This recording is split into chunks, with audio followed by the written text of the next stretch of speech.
Hello everyone, welcome to EduChants. Today we are going to start another unit that is educational management. बहुत ही important unit है ये वाला. तो आज हम start करेंगे इसको. जो questions बनने वाले questions रहेंगे उसी के हिसाब से पढ़ेंगे. जो जिस तरह से question का pattern है उसी हिसाब से पढ़ेंगे. तो चलिए start करते हैं इस वीडियो को. जो लोग इसको शेयर करेंगे दोस्तों के साथ, अगर अच्छा लगे तो, और जो सब्सक्राइब नहीं किए हैं वो सब्सक्राइब कर लीजिए. चलते हैं, स्टार्ट करते हैं. मीनिंग क्या है मैनेजमेंट का, पहले जानेंगे मैनेजमेंट क्या है, उसके बाद एजुकेशनल मैनेजमेंट क्या होता है वो पढ़ेंगे. देखिए, द वर्ब मैनेज, मैनेज एक इटालियन वर्ड है जो कि मैनेजियरे से आता है. उनका प्रोनाउंसिएशन थोड़ा सा डिफरेंट होता है, इसलिए मैनेजियरे होता है, जिसका मतलब होता है to handle special tool. Tools को जैसे हैंडल करते हैं, यानी कि जैसे फोन हो गया, कंप्यूटर हो गया, या फिर कोई भी हथौड़ा हो गया जिसको हम हैंडल करते हैं, उसको मैनेजरी कहते हैं. और ये एक वर्ब है क्योंकि it is in the form of a action. ठीक है, ये एक्शन के थ्रू होता है. Which derives from the Latin word manus. Manus का मतलब होता है हैंड, मतलब हैंड से जो हम मैनेज करते हैं. ठीक है. The French word management, later management, influenced the development of the meaning of English word management in the 17th and 18th century. French word आया था मैनेजमेंट करके, जो बाद में मैनेजमेंट बना. मैनेजमेंट यहाँ पे देख रहे हो उनका स्पेलिंग कैसा है, मैनेजमेंट. ठीक है, तो मैनेजमेंट बना और इसी से इन्फ्लुएंस होकर के इंग्लिश वर्ड बना मैनेजमेंट, जो कि 17th और 18th सेंचुरी के बीच में आया था. अकॉर्डिंग टू हेनरी फ्योल, बहुत ही बड़े एक मैनेजमेंट के दिग्गज है, इन्होंने कहा to manage is to forecast and plan, to organize, to command, to coordinate and to control. ठीक है, इन्होंने कहा मैनेज करने का मतलब है टू फोरकास्ट, यानी हम फ्यूचर के लिए प्लान करते हैं, क्या करना चाहिए क्या नहीं करना चाहिए. मैनेजमेंट से क्या होता है क्या नहीं होता है वो तो आगे डिस्कस करेंगे, बस हमें ये पता होना चाहिए मैनेजमेंट मतलब हर एक चीज को अच्छे से प्लान आउट करना, उससे प्लान को अप्लाई करना, और हर एक चीज को परफेक्टली आउटकम तक लेके जाना. यानी हर एक चीज को मैनेज करने का मतलब होता है कि उसे अच्छी तरीके से निभाना, उसका गोल अचीव कर पाना, हर एक चीज को मिनिमम रिसोर्सेस में उसको कंप्लीट करना. ठीक है, to complete the work in time, before time, with the minimum utilization of your resources. ये होता है मैनेजमेंट. तो मैनेजमेंट में क्या होता है, फोरकास्ट करते हैं. एक प्लान जब करते हैं तो फ्यूचर को देख के बनाते हैं, यानी फ्यूचर में क्या होने वाला है वो हम बताते हैं, यानी कि क्या करने वाले हैं, plan of action in our future, वही फोरकास्ट, कि हम इस तरह से करेंगे तो हमारा प्लान या फिर हमारा जो काम है वो कंप्लीट हो पाएगा. That is how we manage. तो फोरकास्ट करते हैं, प्लान करते हैं, ऑर्गेनाइज करते हैं, उस तरीके से एक्टिविटी को करते हैं. से फॉर एग्जाम्पल, आपके कॉलेज में फंक्शन हो रहा है, एनुअल फंक्शन हो रहा है. ठीक है, एनुअल फंक्शन को आपको मैनेज करना है. तो जो मैनेजर होते हैं या फिर इवेंट मैनेजर्स जो होते हैं, या फिर कोई भी आप में से अगर कोई सेक्रेटरी वगैरह है, तो आप क्या करते हो, सबसे पहले एक एजेंडा तैयारी आप करते हो.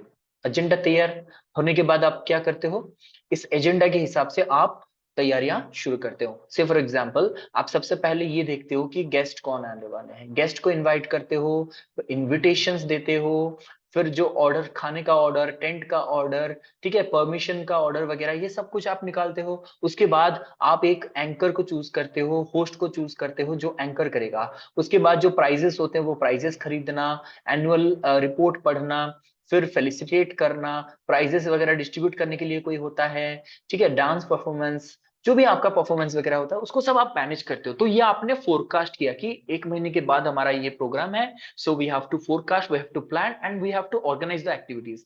ऐसा ना हो कि मेरे पास आपने सब कुछ प्लान तो कर लिया है, लेकिन आप जब इसे ऑर्गेनाइज कर रहे हो, मतलब सबसे पहले आपको वेलकम करना था, उसके बाद गेस्ट को मतलब फेलिसिटेट करना था, उसके बाद प्रोग्राम स्टार्ट करना था, लेकिन आपने ऑर्गेनाइज ऐसे किया है कि पहले आप लोग प्रोग्राम कर रहे हो, उसके बाद गेस्ट को फेलिसिटेट कर रहे हो. Sir, that is a wrong method. तो ऑर्गेनाइज भी करना होता है मैनेजमेंट. टू कमांड, कमांड क्या होता है, जो मैनेजर होता है बेसिकली, आप कैसे करोगे काम. Say for example, you are the manager, event manager, आप कैसे काम करोगे, आपके अंडर में 10 बच्चे काम कर रहे हैं, तो आप कैसे काम को निभाओगे.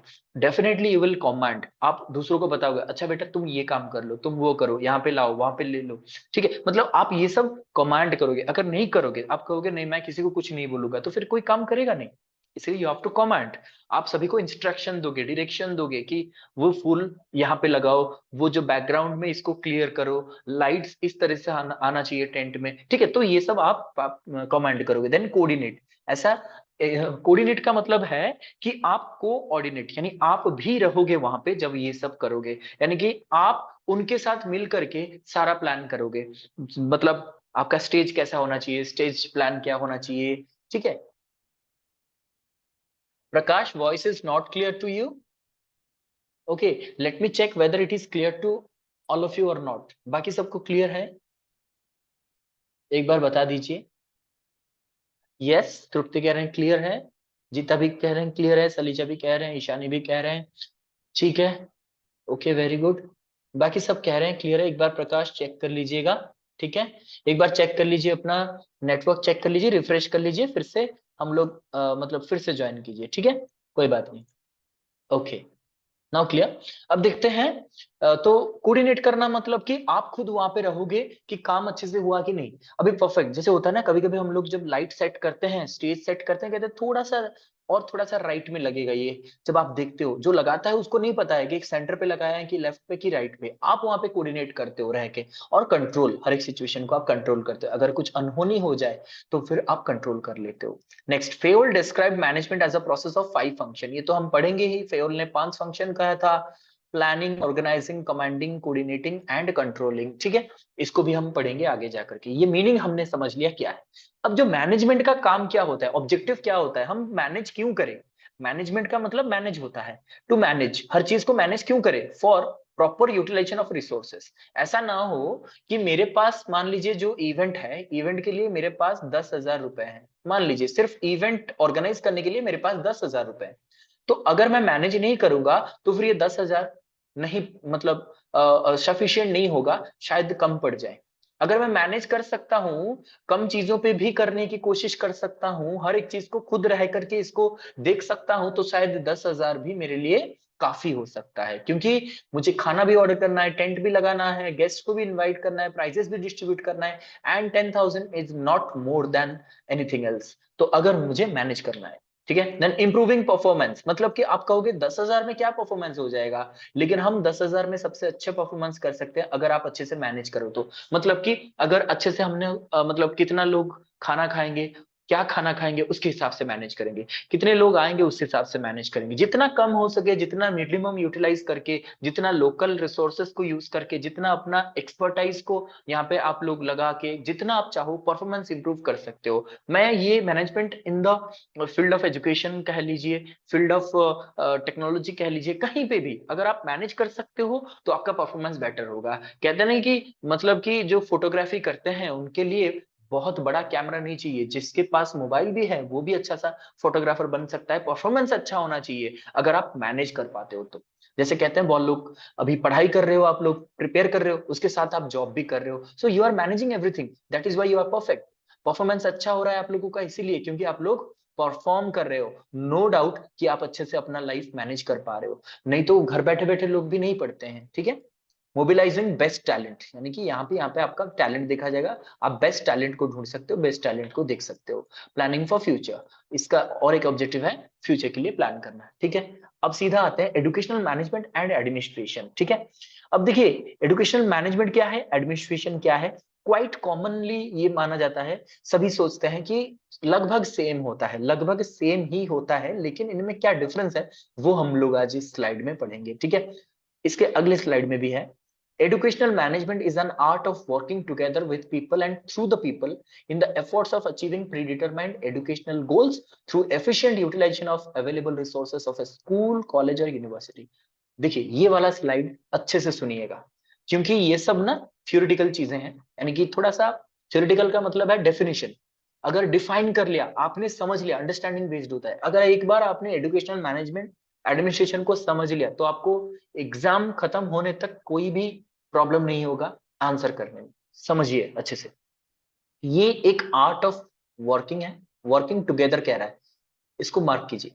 मतलब कि आप उनके साथ मिलके काम करते हो, किनके साथ, अपने को वर्कर के साथ। आप मैनेजर हो, यहाँ पे आपको मान लेना है कि आप मैनेजर हो, ठीक है।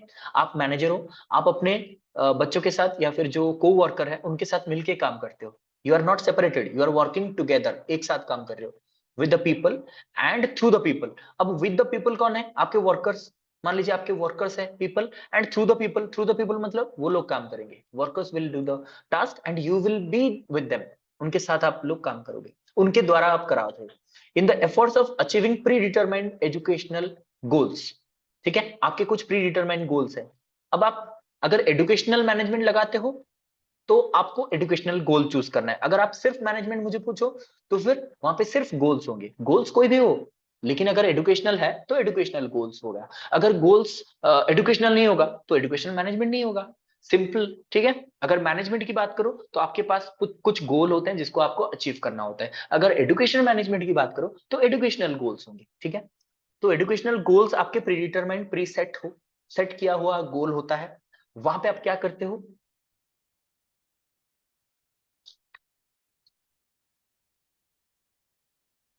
या तो आप क्या करते हो यहाँ पे, जो सेट ऑब्जेक्टिव्स है आपके, उस ऑब्जेक्टिव को अचीव करने के लिए आप मतलब एक साथ काम करते हो, यानी मैनेजर काम करेगा, उसके साथ उसका बच्चा भी काम करेगा, जो लोग वर्कर्स है उनके साथ काम करेंगे।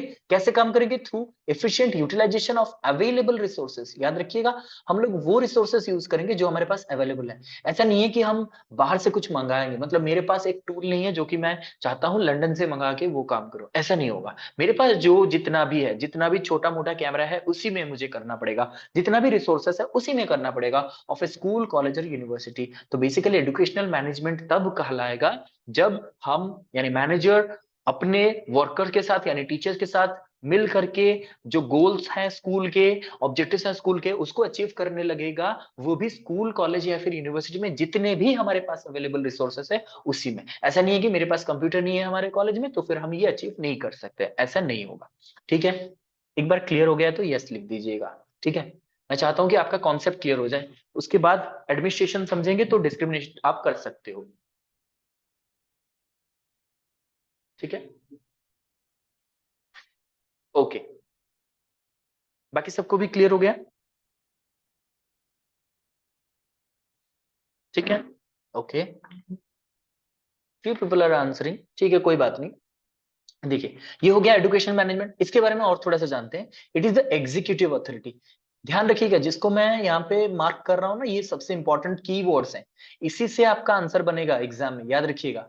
आप सोच रहे होंगे कि ये तो हमें भी पता है, लेकिन यही कीवर्ड है जिससे आपका एग्जाम क्लियर होगा। ठीक है, देखिए, ये कह रहा है मैनेजमेंट एक एग्जीक्यूटिव अथॉरिटी है। एग्जीक्यूटिव क्या होता है? एग्जीक्यूटिव यानी जो एग्जीक्यूट करता है, यानी कि मान लीजिए, जो गाड़ी एक बनाते हैं, गाड़ी एक चलाते हैं, और गाड़ी एक रिपेयर करते हैं। जो बनाते हैं, जैसे हमने पढ़ा था पॉलिटिकल साइंस में, आप लोगों ने पढ़ा होगा, legislative, executive and judiciary. Legislative क्या करता है? लॉ बनाता है। एग्जीक्यूटिव उसे लागू करता है। जैसे अभी मैंने कहा गाड़ी कंपनी बनाता है, कंपनी ने गाड़ी बना दिया, अब उसे चलाएगा कौन? आप चलाओगे, यू विल अप्लाई। तो जो चलाएगा, जो इसको अप्लाई करेगा, वो कहलाएगा एग्जीक्यूटिव अथॉरिटी। यानी गोल सेट कर लेगा कौन? प्रिंसिपल। प्रिंसिपल कहेगा कि हमें ये करना है, ठीक है, उसको एग्जीक्यूटिव अथॉरिटी जो होता है, मैनेजर होते हैं, वो उसे अप्लाई करेंगे, वो उसे लगाएंगे। जैसे कि गवर्नमेंट ने कह दिया कि अभी समर वैकेशन चल रहे, आप लोग घर पे ही लोग बच्चों को पढ़ाओगे, तो उन्होंने तो लॉ बना दिया। अब अप्लाई किसको करना है? बच्चों को पढ़ाना किसको है? रियल में आप ही लोगों को पढ़ाना है, यानी टीचर्स को पढ़ाना है। प्रिंसिपल उसे क्रॉस चेक करेगा डेली डेली की पढ़ा रहे हो कि नहीं पढ़ा रहे हो। समझ में आ रहा है? तो मैनेजमेंट में क्या होता है? It is the executive authority. ये एग्जीक्यूटिव अथॉरिटी, इसको हम मिडिल अथॉरिटी कहते हैं, इसको हम अप्लाइंग अथॉरिटी कहते हैं, जो अप्लाई करता है।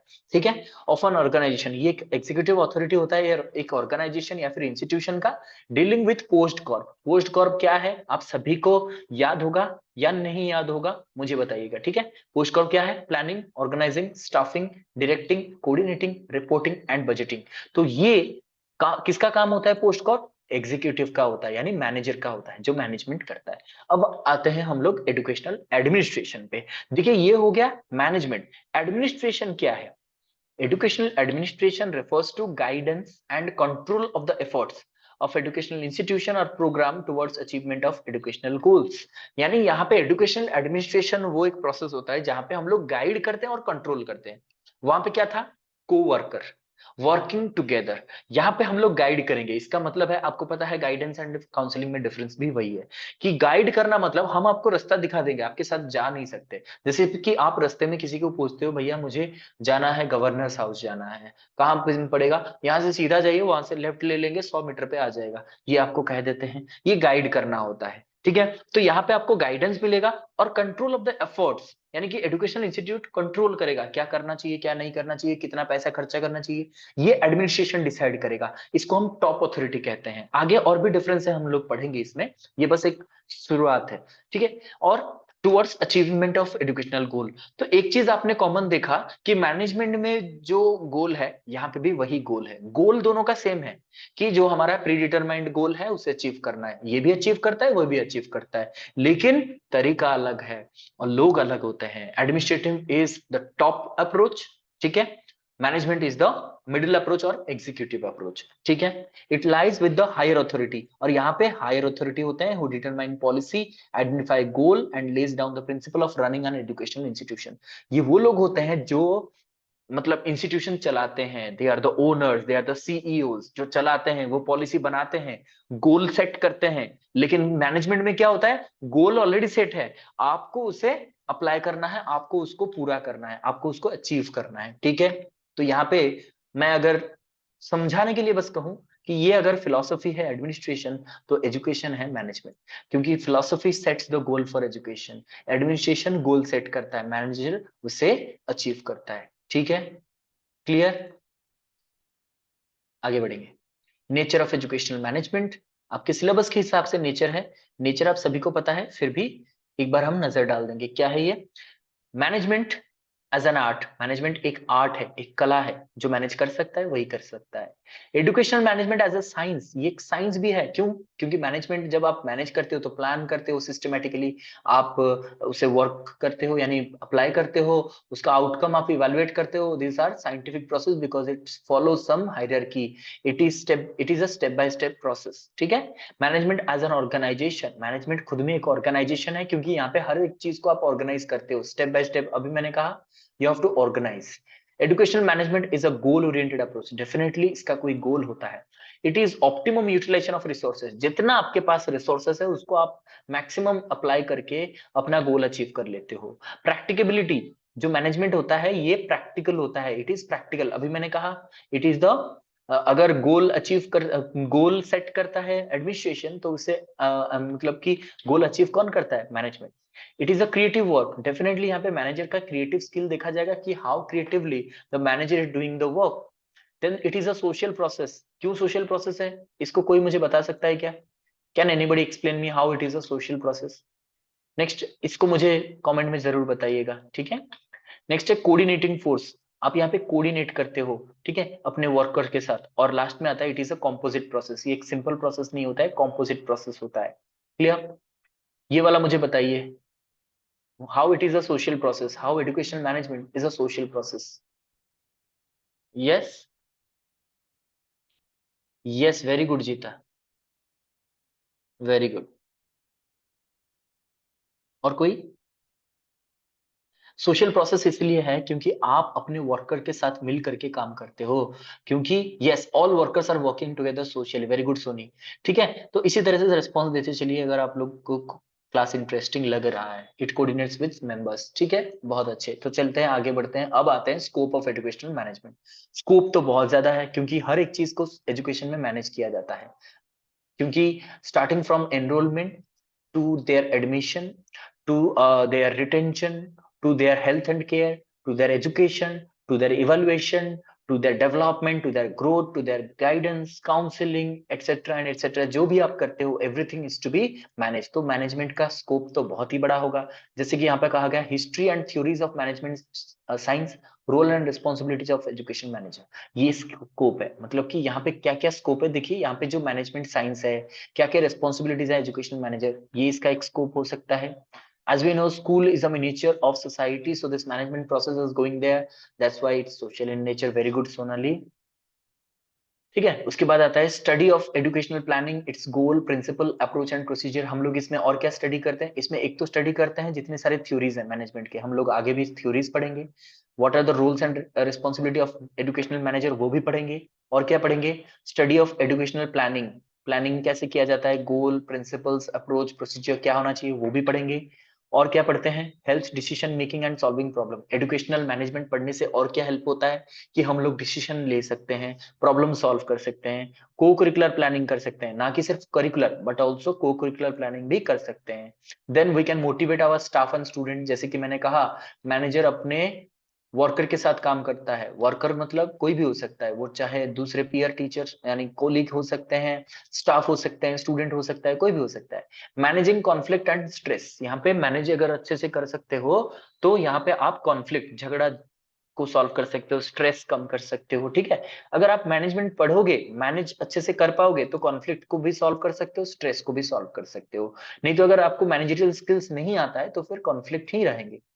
Then developing healthy and conducive school climate, तो अच्छे से अगर आप सब कुछ मैनेज करते हो तो डेफिनेटली, जैसे कहा मैंने, एक फंक्शन आपके कॉलेज में हो रहा है और आप उसे मैनेज कर रहे हो, अगर अच्छे से मैनेज करोगे तो डेफिनेटली सबको ये फंक्शन अच्छा भी लगेगा और सबको ये लगेगा कि बहुत अच्छा आपने मैनेज किया है। तो एक कंड्यूसिव एनवायरनमेंट क्रिएट होगा।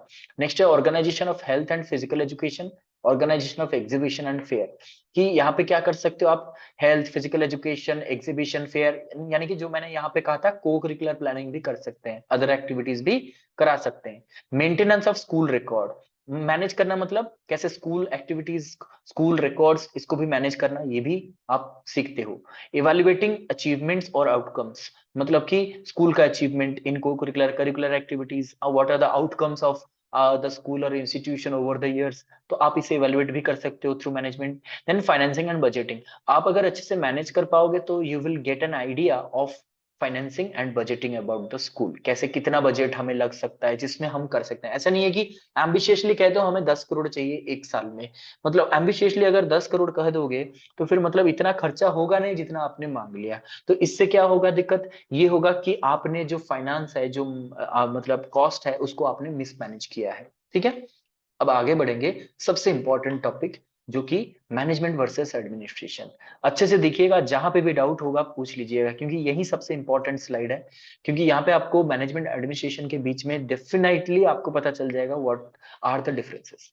देखिए मैनेजमेंट क्या होता है, it works with and through people to accomplish goals, मतलब आपके जो गोल्स हैं वो आप मतलब कि अकम्प्लिश करते हो, तो लेकिन किसके साथ, विथ एंड थ्रू पीपल, लोगों के साथ मिल करके और लोगों के द्वारा, यानी कि जो वर्कर्स हैं उनके साथ मिल करके और उनके द्वारा, मतलब कि आप जैसे आपका कोई, जो मैंने अभी कहा फंक्शन हो रहा है, तो आप काम कौन करता है, टेंट वाला काम करता है, लेकिन आप क्या करते हो, उनके साथ मिल करके काम करते हो। थ्रू द पीपल मतलब उन लोगों के, वही लोग काम करेंगे लेकिन आप उनके साथ काम करोगे, मतलब काम करोगे का मतलब उनको गाइड करोगे। तो you are with them and you are trying to accomplish the goal through them, उनके द्वारा आप काम करा रहे हो, उनसे काम करा रहे हो आप, और आप उनके साथ मिलकर काम कर रहे हो, ये है मैनेजमेंट।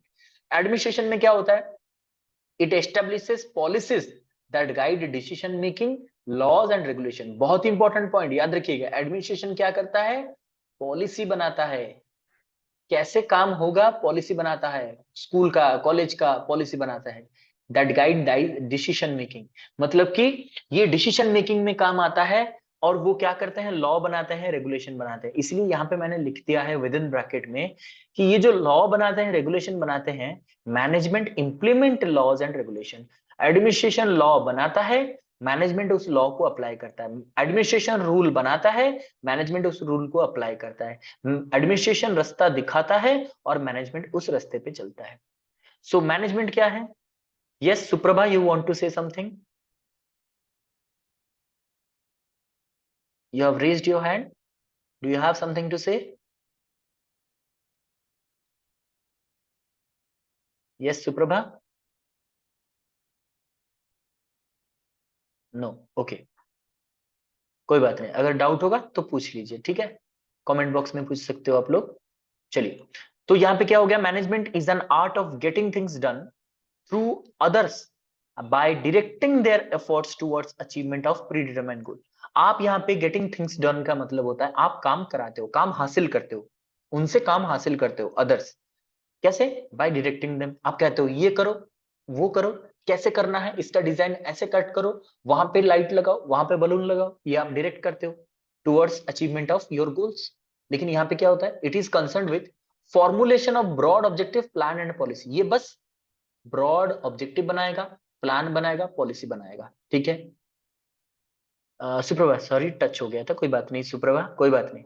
नेक्स्ट है, it is an executive function. याद रखिएगा, एक एक वर्ड यहाँ पे बहुत इंपॉर्टेंट है। ठीक है, यही जिस्ट है, यही आपका पूरा जूस निकल के लिखा गया है यहाँ पे, इससे ज्यादा कुछ होगा नहीं। It is an executive function. यहाँ पे आप यहाँ पे एग्जीक्यूट कर रहे हो, इसे प्लान को एग्जीक्यूट, उसमें काम में लगाते हो। Managers get things done under supervision. आप सुपरवाइज करते हो, मैनेजर यहाँ पे सुपरवाइज करता है। सो एडमिनिस्ट्रेशन में क्या है, it is a decision making function. यहाँ पे एग्जीक्यूटिव फंक्शन था, यहाँ पे डिसीजन मेकिंग फंक्शन। डिसाइड करता है, ये सब कुछ डिसाइड करेगा। स्कूल में क्या रूल होना चाहिए, स्कूल में पॉलिसी क्या होना चाहिए, कॉलेज में कैसा पढ़ाई होना चाहिए, ये सब कुछ डिसाइड करता है। Plan and policies are determined here. यहाँ पे प्लान पॉलिसी बनाया जाता है। ठीक है, can we say administration is a broader concept and management is small part of it. ऐसे तो मतलब ब्रॉड और स्मॉल तो मतलब अभी डिसाइड नहीं कर सकते हैं जब तक आप पूरा का पढ़ नहीं लोगे। लेकिन मैं ये कह सकता हूं कि एडमिनिस्ट्रेशन टॉप अप्रोच है। ठीक है, उसके अंडर में एग्जीक्यूटिव आता है। ये कह सकते हो कि मतलब अगर देखोगे हायरार्की में, मैं अगर हायरार्की की बात करूं, administration is higher than management. ठीक है, लेकिन अगर काम देखोगे, एडमिनिस्ट्रेशन क्या कर रहा है, बस पॉलिसी बना दिया, लॉ बना दिया, बाकी सब करना किसको है, मैनेजमेंट को करना है। ठीक है, तो यूं आप जो कह रहे हो वो एक हद तक सही है। और दूसरी तरफ अगर मैंने जैसे कहा कि अगर आप काम देखोगे तो मैनेजर का ज्यादा काम होता है, एडमिनिस्ट्रेटर का नहीं। ठीक है, काम तो वो कर रहा है मैनेजर, एडमिनिस्ट्रेटर बस तो एडमिनिस्ट्रेशन करता रहता है, पॉलिसी बनाता रहता है। Both have equal importance to achieve the goal. Yes Ranjan, but उनका क्वेश्चन ये था कि कौन सा ब्रॉडर है, कौन सा स्मॉलर है। तो ब्रॉडर मैंने कहा, अगर आप हायरार्की देखोगे तो एडमिनिस्ट्रेशन बड़ा है मैनेजमेंट से। अगर आप काम देखोगे कौन ज्यादा काम कर रहा है, तो मैनेजर ज्यादा काम करता है with respect to administrator. Administrator सिर्फ एडमिनिस्ट्रेट करता है, बट इंपॉर्टेंस अगर देखा जाए तो administrator is bigger concept, administration is bigger concept, जहां पे मैनेजमेंट उसके अंडर में आता है। ठीक है, ओके। तो आते हैं, it decides who should do what and how. याद रखिए, ये डिसाइड करता है, मैनेजर डिसाइड करेगा कौन क्या करेगा, who should do what and how, कौन क्या करेगा और कैसे करेगा, ये डिसाइड करेगा। लेकिन यहाँ पे administrator decide what is to be done and when is to be done. क्या करना है, कब करना है, बस मुझे नहीं पता, बस मुझे करना है। मुझे क्या करना है, मुझे फंक्शन कराना है। कब कराना है, मुझे 15 मई को कराना है। बस मुझे और कुछ नहीं पता, बस हो जाना चाहिए। बस मैनेजर के पास मैसेज चला जाता है कि मुझे ये करना है, मतलब एडमिनिस्ट्रेशन ने कहा कि 15 तारीख को फंक्शन कराना है। अब कौन करेगा, कैसे करेगा, कहाँ पे करेगा, ये सब कुछ मैनेजर डिसाइड करेगा। It needs technical and human skill. Manager के पास कुछ टेक्निकल स्किल्स होना चाहिए और ह्यूमन स्किल्स होना चाहिए, क्योंकि वो मैनेज करेगा। लेकिन एडमिनिस्ट्रेशन के पास बस कंसेप्चुअल स्किल होना चाहिए और ह्यूमन स्किल होना चाहिए। अब इसमें एक डिफरेंस जो मैंने यहाँ पे लिखा है, शायद आपको थोड़ा सा समझने में दिक्कत हो, लेकिन मैं इसको क्लियर कर देता हूं। उससे पहले लिटिना मैसेज किए हैं, उसको पढ़ लेते हैं। Sir, according to the role we may say manager और administrator, example principal of school may be both manager and administrator, is it right sir? Yes definitely. अगर स्कूल में प्रिंसिपल सब कुछ कर रहे हैं, मतलब खुद रूल बना भी रहे हैं स्कूल के लिए और उसे मैनेज भी कर रहे हैं, तो डेफिनेटली एडमिनिस्ट्रेशन मैनेजर दोनों ही बन सकते हैं। लेकिन हमेशा एडमिनिस्ट्रेटर खुद एक प्रिंसिपल नहीं होते या फिर एक स्कूल के हेडमास्टर नहीं होते हैं, क्योंकि उनको भी ऑर्डर्स आते हैं, उनको भी ऑर्डर्स ऊपर से मिलते हैं। ठीक है, तो एडमिनिस्ट्रेटर रूल बनाते हैं, मैनेजर उसे अप्लाई करते हैं। ठीक है लिटिना, अब देखिए, इनको टेक्निकल स्किल की जरूरत है और इनको कंसेप्चुअल। टेक्निकल मतलब तो समझ में आ रहा है कि उनको मान लीजिए कंप्यूटर स्किल आना चाहिए, पैसे का नॉलेज होना चाहिए, कहाँ पे क्या मिलेगा, मतलब फंक्शन अटेंड करा रहे हैं तो फिर फंक्शन के लिए कहाँ से खाना आएगा, कैटरिंग वाला, उससे स्टेंट वाला, ये सब टेक्निकल स्किल आना चाहिए, कैसे सजाना है, एस्थेटिक स्किल होना चाहिए। ठीक है, मैनेजमेंट स्किल होना चाहिए, ये सब तो टेक्निकल एंड ह्यूमन स्किल चाहिए। लेकिन एडमिनिस्ट्रेशन के पास कॉन्सेप्चुअल स्किल का मतलब क्या है? कॉन्सेप्चुअल का मतलब है, मान लीजिए कोई स्कूल चला रहा है, ठीक है, जो हर कोई जो स्कूल चलाता है वो टीचर नहीं होता है। Isn't it? तो जो मान लीजिए प्राइवेट स्कूल बड़ा सा है मेरा, लेकिन मैं टीचर नहीं हूं, मैंने बस एक बिजनेस के लिए मैंने एक अपना स्कूल बना लिया। स्कूल तो बना लिया, लेकिन मुझे स्कूलिंग के बारे में, टीचिंग के बारे में नॉलेज नहीं है, लेकिन मेरे पास कॉन्सेप्चुअल आइडिया है। I know little about the concept of this school, how a school runs. मुझे बस इतना ही पता होना चाहिए, बाकी स्कूल के बारे में डिटेल नहीं पता है। फिर से मैं रिपीट कर रहा हूं, डिफरेंस को देखिएगा।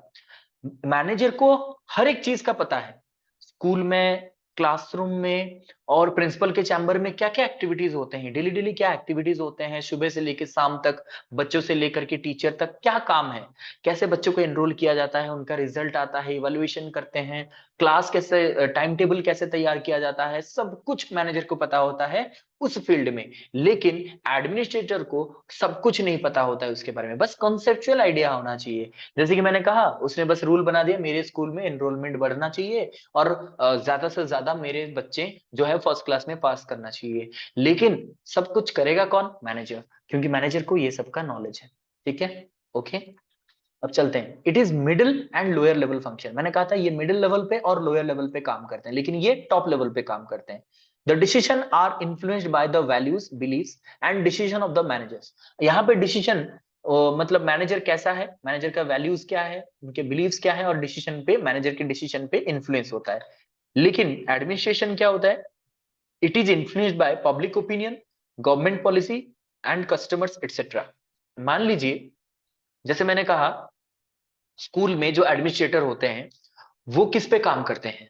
जो लॉ बनाते हैं किस पे बनाते हैं? पब्लिक ओपिनियन पे बनाते हैं, पब्लिक का जो डिमांड है उसके हिसाब से बनाते हैं। गवर्नमेंट पॉलिसी, अभी एनईपी 2020 आया है, तो एडमिनिस्ट्रेटर क्या करेंगे? अपना पॉलिसी चेंज करेंगे according to the government policy. और कस्टमर, जहां पे अगर हम अपार्ट फ्रॉम एजुकेशन की बात करें, वहां पे कस्टमर के हिसाब से सब कुछ चेंज होगा, लेकिन यहाँ पे मैनेजमेंट में मैनेजर के हिसाब से चेंज होगा। ठीक है। फिर नेक्स्ट है, it constitutes the employees of the organization who are being paid. ये सबसे इंपॉर्टेंट है। मैनेजमेंट में कौन होते हैं?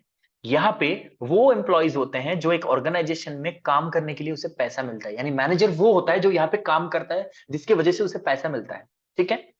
मान लीजिए कोई बैंक का मैनेजर है, बैंक थोड़ी उसका है, बैंक उसका नहीं है, वो बैंक में काम करता है, वो मैनेजर है, वो सब कुछ मैनेज कर रहा है, इसलिए उसे पैसा मिलता है, यानी वो भी एक एम्प्लॉय ही है। लेकिन एडमिनिस्ट्रेशन में कौन होता है? It is represented by the owners of the enterprise और इंस्टीट्यूट हु अर्न्स प्रॉफिट। यहाँ पे एडमिनिस्ट्रेटर वो होता है जो खुद एक मालिक होता है, जो एक खुद एपेक्स बॉडी होता है, जो यहाँ से प्रॉफिट अर्न कर रहा है। ठीक है। क्लियर? डिफरेंस अगर क्लियर हो गया है तो एक बार जरूर शेयर कीजिए सबके साथ, और हमें यस लिखिए, सर क्लियर है। क्लियर है? ओके। आगे बढ़ेंगे, प्रिंसिपल्स ऑफ एजुकेशनल मैनेजमेंट। ये सब आपने पढ़ा है, इसको बस रिवाइज करने की जरूरत है। आपके सिलेबस में है नहीं, लेकिन मैंने सोचा एग्जाम में आ सकता है तो डिस्कस कर लेते हैं। प्रिंसिपल्स ऑफ एजुकेशनल मैनेजमेंट क्या है? देखिए, educational management implies the practical measure for ensuring system to work for achieving goals and objective of an educational institution. इसमें आपने पढ़ा कि प्रैक्टिकल मेजर्स हम लेते हैं जिससे हम अपना गोल अचीव कर सकते हैं। So it operates in educational organization और इंस्टीट्यूशन। प्रिंसिपल क्या है? At the beginning of last century, यानी 19th सेंचुरी खत्म होने के बाद जो 20th सेंचुरी स्टार्ट हुआ था 1916 में, अर्ली 20th सेंचुरी में, French engineer Henry Fayol created the first principle of management theory. ये एक थ्योरी दी थी जिसके उन्होंने कहा प्रिंसिपल्स ऑफ मैनेजमेंट। ये कहां पे दिया गया था? उन्होंने किताब लिखा था। Henry Fayol was one of the first theorist to define functions of management in 1916 in his book Administration Industrielle et Generale. ठीक है। ये फ्रेंच यानी फ्रांस से है, इसलिए इन्होंने फ्रेंच, ये एक नाम भी फ्रेंच ही है।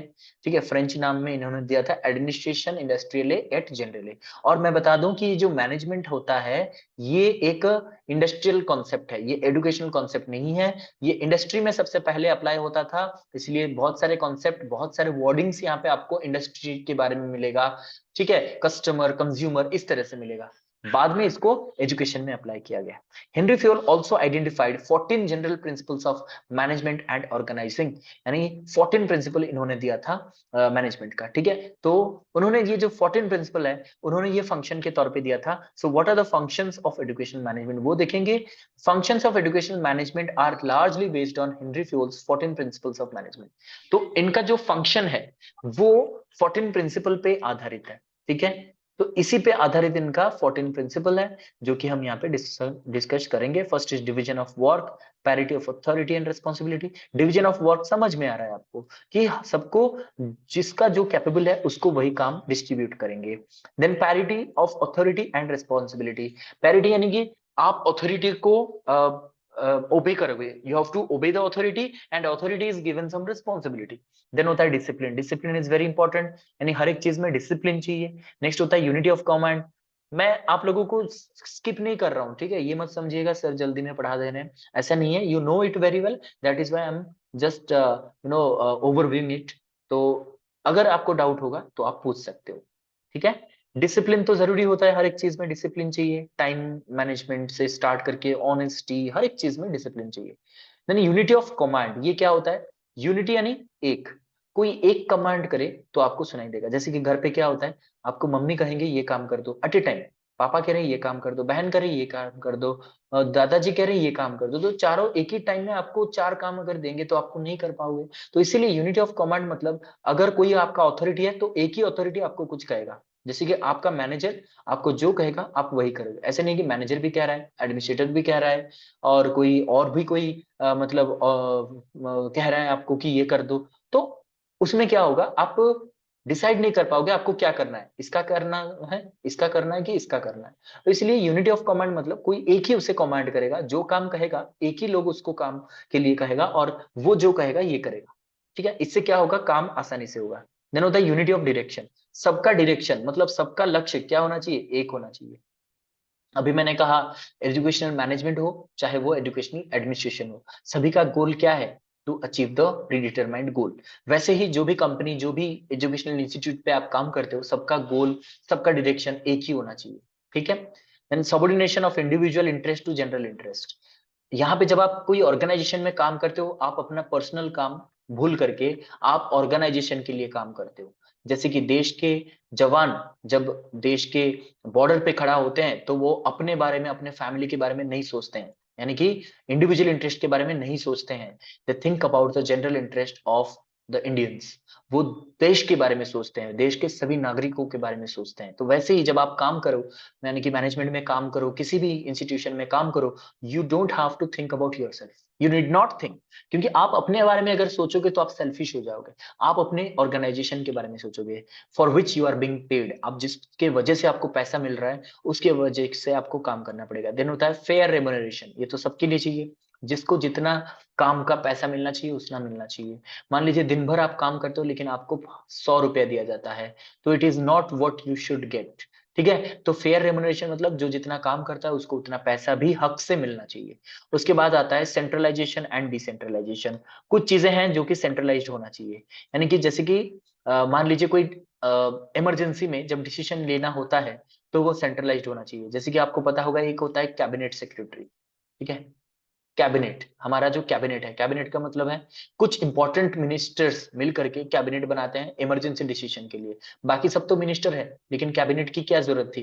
कैबिनेट इसलिए बनता है ताकि जो इंपॉर्टेंट मिनिस्ट्रीज हैं वो बैठ करके, मतलब चाहे वो प्राइम मिनिस्टर हो चाहे वो चीफ मिनिस्टर हो, उनके साथ बैठ करके इंपॉर्टेंट डिसीजंस वो ले सके। तो इंपॉर्टेंट, मान लीजिए कोई वॉर का सिचुएशन है, मतलब कोई देश है जो हम पे हमला कर रहा है, और उस टाइम में आप सभी मंत्रियों को ढूंढ रहे हो कि एक एक करके आओ बैठो हम लोग डिसाइड करेंगे, इससे काम नहीं बनेगा। So sometimes we need to centralize the power. जैसे कि फाइनेंस, आपको पता होगा फाइनेंस एक पावर है, बहुत सेंसिटिव मैटर है, इसलिए इसको सेंट्रलाइज करना चाहिए कि एक ही अथॉरिटी रहेगा जो फाइनेंस के बारे में डील करेगा। सभी अथॉरिटीज को अगर फाइनेंस का पावर दे दो तो सभी मिस यूटिलाइज करेंगे, इसलिए इसको सेंट्रलाइज करना चाहिए। और डिसेंट्रलाइज मतलब कि हमें जो जिसका कैपेबल है उसको डिस्ट्रीब्यूट कर देना चाहिए। जैसे कि आप फंक्शन कर रहे हो तो जिसको डेकोरेशन का अच्छा नॉलेज है उसको डेकोरेशन का काम कर दो, जिसको एंकरिंग का अच्छा काम है उसको एंकरिंग के लिए दे दो, जिसको गाना गाना अच्छा हो उसको सिंगिंग के लिए दे दो, मतलब सबको अपने हिसाब से काम डिसेंट्रलाइज कर दो। देन आता है scalar chain of employees in rank. Scalar chain मतलब आपने जब भी कोई एक लेटर या फिर एप्लीकेशन लिखा होगा, आपने directly to the principal, directly to the BDO collector ऐसे नहीं लिखा होगा, थ्रू समवन, ठीक है। इसका मतलब है there is some hierarchy.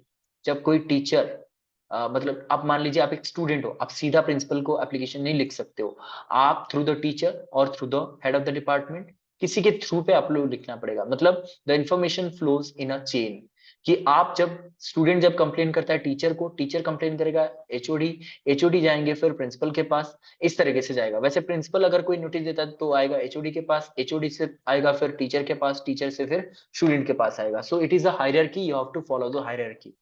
Next होता है मटेरियल एंड सोशल ऑर्डर, मतलब सभी चीजों पे एक material order and social order रहना चाहिए।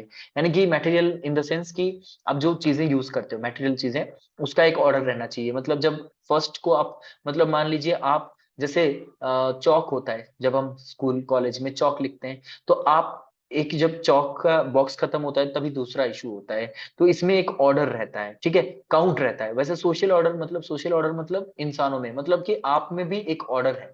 ऑर्डर का मतलब है कि कौन कौन सा काम किसको दिया जा रहा है, ठीक है। देन आता है equity, equity as you all know is fair treatment, जिसको जितना मिलना चाहिए काम उतना मिलेगा, जिसको जितना इंपॉर्टेंस देना है उतना मिलेगा। देन आता है stability of tenure of personal. क्या होता है जब हम कोई भी कंपनी, कोई भी टीचर, मान लीजिए कोई एक टीचर है जिसको एक स्कूल में 2 साल के बाद बार बार ट्रांसफर कर दिया जाता है, तो इससे क्या होता है, उसका एक मतलब मन में ये आता है कि क्या मैं अच्छे से सर्व नहीं कर पा रहा हूँ जिसकी वजह से मुझे ट्रांसफर किया जा रहा है। दूसरी बात यह है वो परेशान हो जाएगा बार बार ट्रांसफर लेके, तो इसलिए हम उन्हें स्टेबल करेंगे एक जगह पे, स्टेबल ऐसा नहीं है कि बिल्कुल ट्रांसफर ना करें, लेकिन 10-15 साल में एक बार करेंगे तो उनको कोई दिक्कत नहीं होगा। नेन होता है इनिशिएटिव, ईगरनेस टू वर्क, यानी हम सभी को इंपॉर्टेंस देंगे कि अगर कोई कुछ नया करना चाहता है तो वो कर सकता है। कभी कभी क्या होता है, मैनेजर अपने लोगों को, अपने टीचर्स को कहता है कि आप लोग ये पढ़ाई कंप्लीट करा दो, टीचर अपने टेक्निक के हिसाब से पढ़ाने लगता है, तो वो मैनेजर आके कहता है कि आप इस टेक्निक से मत पढ़ाइए, जैसे पढ़ाना चाहिए वैसे ही पढ़ाइए। तो यहाँ पे उनका जो इनोवेटिवनेस था, इसको इनोवेशन को हमने यहाँ पे दबा दिया। तो यहाँ पे हमें फ्रीडम देना चाहिए कि टीचर कैसे भी करके, अगर उसको अच्छे से टेक्निक पता है कैसे पढ़ाना है, तो they can apply that one two.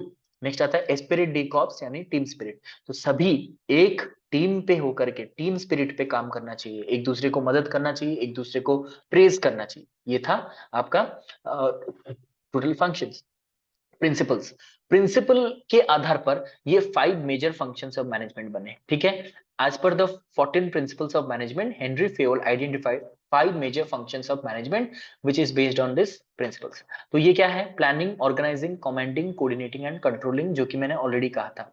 तो यहाँ पे प्लानिंग क्या होता है आपको अच्छे से पता है, व्हाट इज प्लानिंग, कि कोई भी चीज जब हम करते हैं, करने से पहले अच्छे से हम प्लान करते हैं, एजेंडा बनाते हैं, एक अच्छे से प्लान बनाते हैं, एक अच्छे से जैसे ब्लूप्रिंट बनाते हैं घर बनाने से पहले, एजेंडा बनाते हैं कोई फंक्शन से पहले, ठीक है। अब जो मैंने एजेंडा बना लिया है उसके हिसाब से मुझे ऑर्गेनाइज भी करना है हर एक चीज को। देन उसके बाद मैं कहा कि जो मैनेजर होता है वो कमांड करता है, कमांड ओवर द सबऑर्डिनेट्स जो आपके अंडर में काम कर रहे हैं, आप उसे कमांड, कमांड का मतलब गाली गलौज नहीं करना होता है। कमांड का मतलब तुम ये काम करो, मतलब डिस्ट्रीब्यूट करते हैं, तुम ये काम करो, आज शाम तक मुझे ये करके आप दे दो, ये कमांड होता है। देन कोऑर्डिनेटिंग, आप उनके साथ कोऑर्डिनेट करते हो, कोऑर्डिनेट का मतलब सिर्फ और सिर्फ उनके साथ रहना नहीं होता है। मान लीजिए आप रिसर्च कर रहे हो, ठीक है, रिसर्च करते करते आपको कोई प्रॉब्लम आता है, रिसर्च में कुछ प्रॉब्लम होता है, डेटा एनालिसिस में कुछ प्रॉब्लम होता है, ठीक है, डेटा एनालिसिस में प्रॉब्लम होता है, तो आपके यहाँ पे कोऑर्डिनेटर कौन है, जो गाइड है, वो आपको मदद करेंगे। तो कोऑर्डिनेट का मतलब होता है अगर आपको प्रॉब्लम आता है तो वो आपको मदद करेंगे, that is also coordination. Then आता है कंट्रोलिंग, और फाइनली हर एक चीज को कंट्रोल करना, फाइनेंस को कंट्रोल करना, जो मैन पावर है उसको कंट्रोल करना, ठीक है, अनफोर्सिन जो सिचुएशंस हैं उसको भी कंट्रोल करना, ये सब होता है। अब आते हैं फंक्शंस ऑफ एजुकेशनल मैनेजमेंट। उसके बाद फंक्शंस मतलब तो मैंने कहा, एक तो हेनरी फ्योल ने दिया 5 फंक्शन जो कि 14 प्रिंसिपल आधारित थे, लेकिन most important function of education management दोनों ने मिलकर के दिया था। एक है American political scientist Luther Gulick and British management consultant Lyndall Urwick, दोनों ने मिल करके ये जो हेनरी फ्योल का मैनेजमेंट आइडिया है उसको उनके पेपर में उन्होंने एक्सप्लेन किया, और उनका पेपर का नाम था notes on theory of organization which was published in 1937। इस अप्रोच को पोस्ट कॉर्प कहा जाता है, इसके बारे में मैंने ऑलरेडी कह दिया था। फर्स्ट इज प्लानिंग, प्लानिंग में क्या होता है, process of setting objective, determining the action in order to achieve them, क्या करना चाहिए, प्लान करते हैं, ऑब्जेक्टिव क्या रहेगा, उसके हिसाब से एक्शन क्या लिया जाएगा, मतलब कि what will be the implementational activities. Planning is anticipatory in nature, sets priorities, it is proactive rather than passive. ये प्रोएक्टिव होता है, पहले से ही हम लोग डिसाइड कर लेते हैं हमें क्या करना चाहिए। Planning ask the following question, जब हम प्लान करते हैं ये सारे क्वेश्चन पूछते हैं, व्हाट क्या करना है, कब करना है, कहाँ करना है, कौन करेगा, कैसे करेगा, ये सब क्वेश्चन आप पूछते हो और उसी से प्लानिंग करते हो। ठीक है। अच्छा, सेवन सेवन डेडली डिजीजेस भी दिए थे एलिजा, आपके सिलेबस में है नहीं। ठीक है, कोई बात नहीं, हम लोग पढ़ लेंगे फिर से, कोई बात नहीं। सेवन डेडली डिजीजेस के बारे में भी उन्होंने कहा था। ये स्लाइड आप कह रहे हो ना लिपक, यही वाला स्लाइड ना, कि फंक्शंस ऑफ एजुकेशनल मैनेजमेंट किसने दिया था, लूथर गुलिक और लिंडल उर्विक ने मिलकर के दिया था। और उनका एक पेपर उन्होंने लिखा था, notes on theory of organization, 1937 में ये पब्लिश हुआ था। और इस अप्रोच को हम पोस्ट कॉर्प कहते हैं। अगर डायरेक्टली इनडायरेक्टली पूछा जाए पोस्ट कॉर्प अप्रोच किसने दिया था, तो लूथर गुलिक और लिंडल उर्विक ने। ठीक है, उनका पेपर का नाम क्या था, notes on theory of organization, 1937 को पब्लिश हुआ। प्लानिंग हो गया खत्म, अब आते हैं ऑर्गेनाइजिंग। प्लान करने के बाद हर एक चीज को हमें ऑर्गेनाइज करना चाहिए। सो सबसे पहले ऑर्गेनाइज क्या करेंगे, डिवीजन ऑफ वर्क और स्पेशलाइजेशन। यानी ऑर्गेनाइज करना मतलब काम को ऑर्गेनाइज अंजाम देना। अब आप क्या करते हो, सबको अपने अपने स्पेशलाइजेशन के हिसाब से काम दे दो। जो इलेक्ट्रिशियन है उसको इलेक्ट्रिकल काम दे दो। ठीक है, जो मान लीजिए जो कुक है उसको कुकिंग का काम दे दो। मतलब सबको अपने स्पेशलाइजेशन के हिसाब से काम हम बांट दे रहे हैं। ओरिएंटेशन टुवर्ड्स गोल, सबको समझा देते हो आप लोग कि देखो भाई हमारा गोल ये है, 3 दिन में हमारा फंक्शन है, तो फंक्शन को कैसे अच्छे से करना है ये हमारा ये जिम्मा है। तो आई होप आप सभी अपना काम अच्छे से करोगे। चलिए हम लोग काम स्टार्ट करते हैं। इससे क्या होता है, उनको थोड़ा सा जज्बा भी मिलता है, उनको थोड़ा सा मोटिवेशन भी मिलता है। चलो हमारा मैनेजर हमसे अच्छे से कह रहा है, और कह रहा है कि अच्छे से काम कीजिए ताकि हम लोग कंप्लीट कर सकते हैं। ये होता है गुड मैनेजर। ऐसा नहीं है कि बस काम हो जाना चाहिए, कैसे भी करके खाओ पियो मरो जो भी करो मुझे काम कंप्लीट कर दो, ये ऐसा नहीं होता है। तो हम ओरिएंट करेंगे कि काम क्या है, कैसे करना है, और हम लोग कर सकते हैं। ठीक है। Composition of individuals and groups, मतलब कि हम लोग ग्रुप कराएंगे इसके बीच में कि कौन कौन से ग्रुप में कौन कौन रहेंगे और कैसे काम करेंगे। नेक्स्ट आता है डेलीगेशन ऑफ अथॉरिटी। अब यहाँ पे हम लोग हायरार्की बना देते हैं। हर एक ग्रुप का एक लीडर रहेगा, और लीडर जो कहेगा बाकी सब उसका काम मानेंगे। ठीक है, उनका कहा मानेंगे। लेकिन लीडर ऐसा भी नहीं होगा कि जैसे मैंने कहा कि कहेगा कि बस मुझे काम करके दे दो, ऐसा नहीं है। लीडर उनको सपोर्ट करेगा। Leader should do the work by himself और हरसेल्फ। ठीक है। अब आते हैं staffing.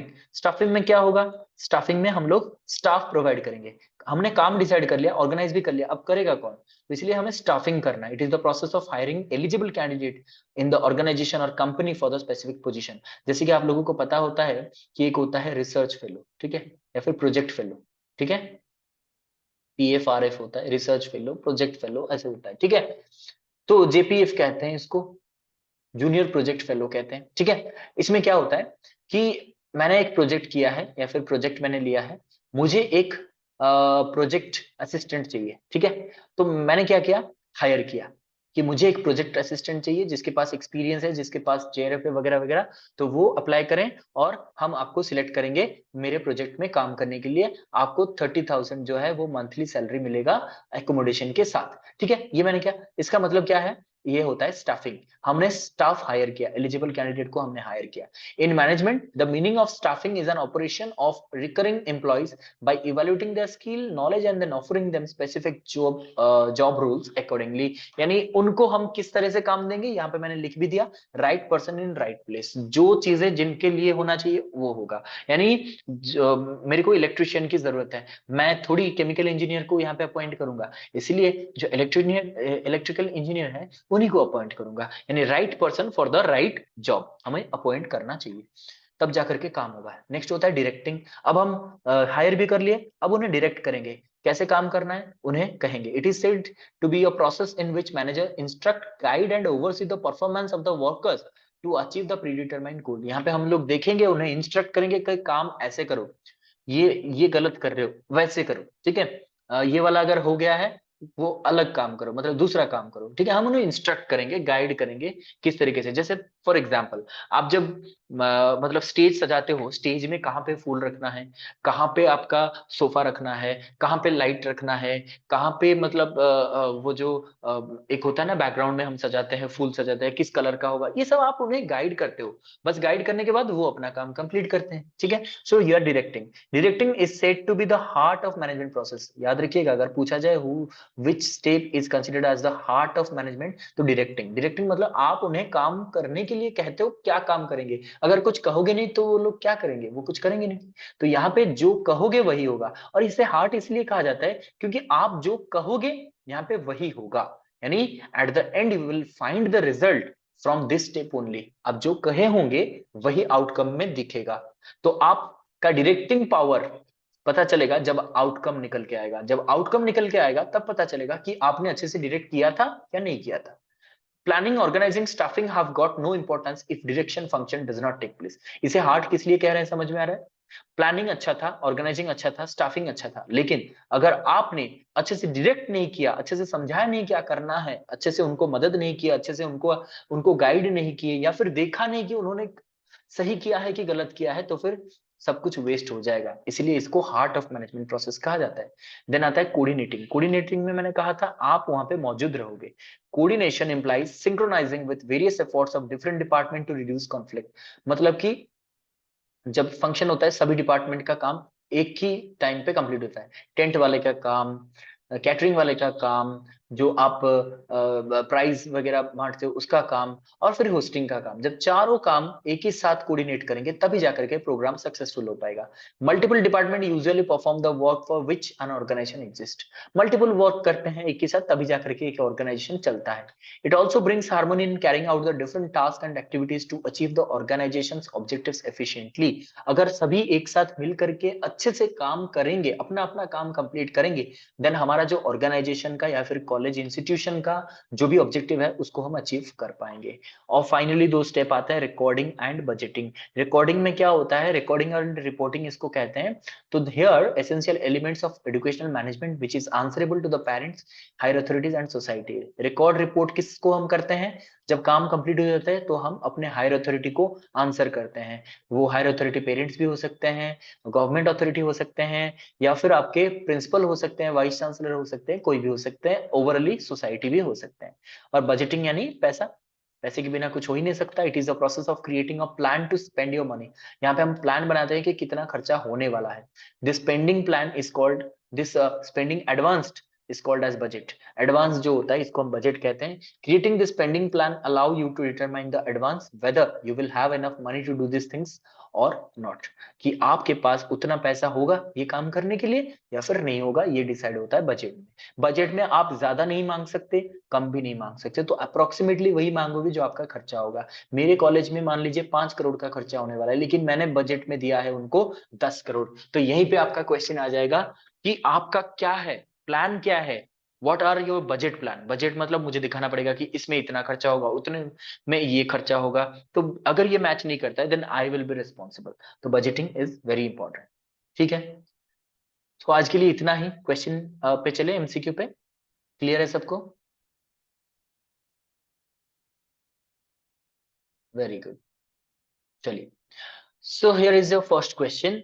Functions of management is elaborated by. Functions of management को किसने एलाबोरेट किया था? Luther Gulick, Lyndall Urwick, Henry Fayol. Luther Gulick, Lyndall Urwick, Henry Fayol. अब अच्छा ये दोनों सेम ही है, Robert Blake and Luther Gulick. चलिए, बहुत अच्छे।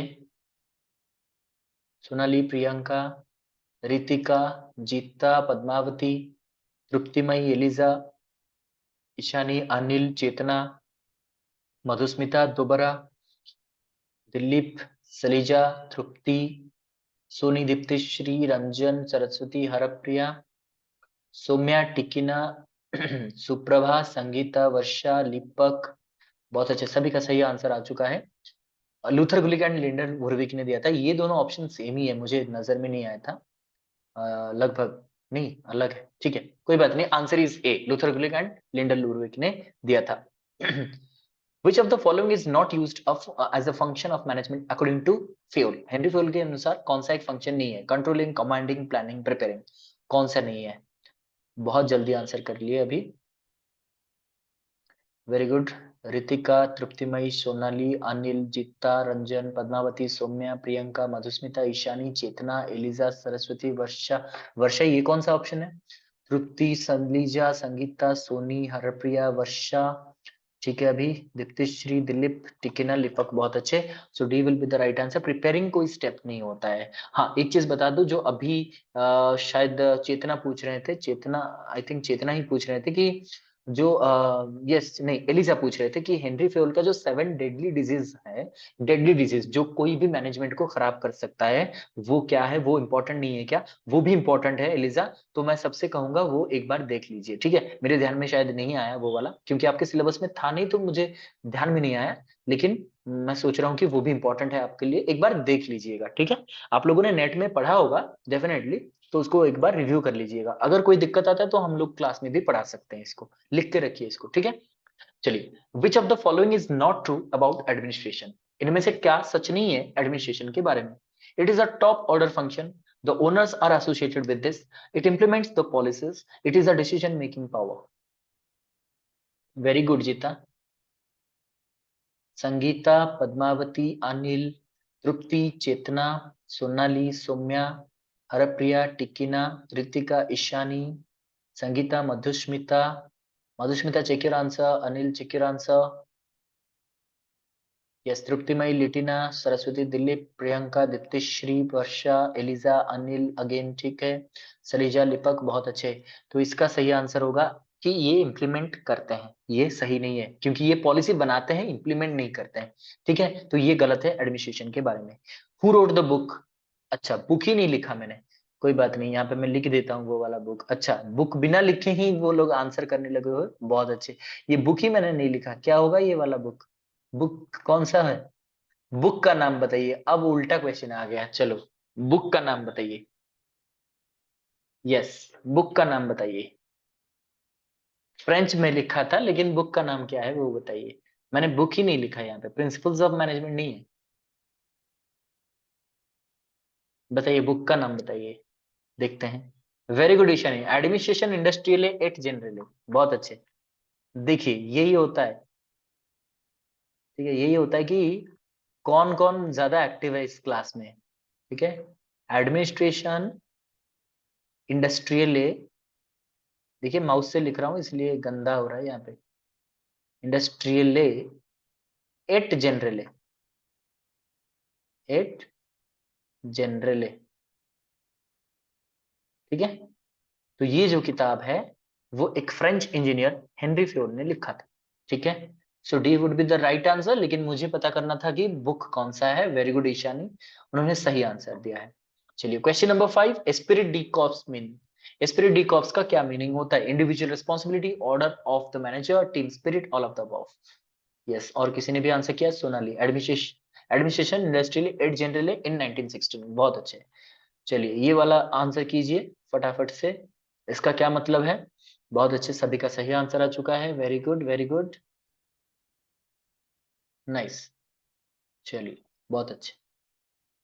इसका मतलब है team spirit. Spirit D corps का मतलब होता है, ये भी एक फ्रेंच वर्ड है जिसका मतलब है टीम स्पिरिट, टीम में काम करना और एक ही गोल अचीव करने के लिए लगना, ठीक है?